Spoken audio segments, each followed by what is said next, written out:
Welcome to our Devos, and we are talking about negative beliefs or broken beliefs, things that we tend to believe that aren't necessarily consistent with Scripture and they're not helpful. And if we eliminate some of these beliefs, it opens us up to a door where we can truly see what God may say. One of the most common beliefs that I've ever heard that is recited in and out of the church is this axiom that I'm going to share right now. There is a reason for everything. You may have said that. Somebody may have said that to you.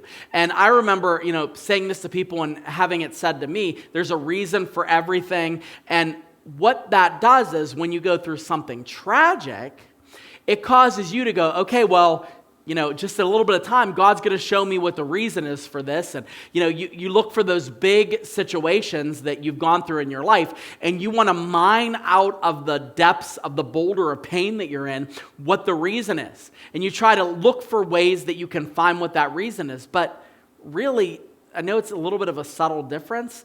There is not necessarily an indication that every single thing that happens for a reason by God. It's not like God's looking down at you and going, well, if I let this happen to this person, then they're going to make this decision, and this is going to happen, this is going to happen, this is going to happen. And every single bit of that has a reason. I don't necessarily see that it works like that. However, there is something else that I think you could take this belief and swap it with an even better one.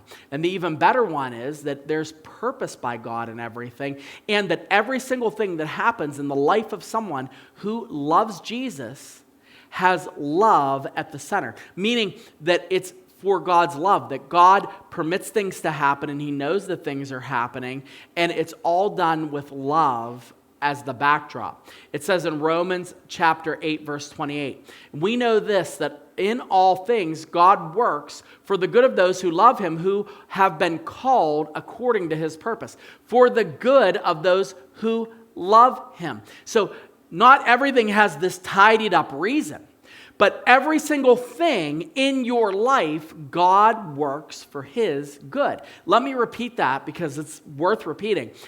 You can't necessarily see every single reason why everything happens in your life, but you can claim that Scripture teaches and believe that every single thing that happens in your life is for God's good. He means good. He knows what is good. So trusting in Him becomes the aim, not you finding out like a detective, well, what did this happen for? Why was my father abusive? Why did my mom abandon me? Well, none of that. Instead going, God means everything for His good. God means everything for His good. He is good. He is good. He is good. And knowing that helps you when you have uncertainty about the things that you are facing.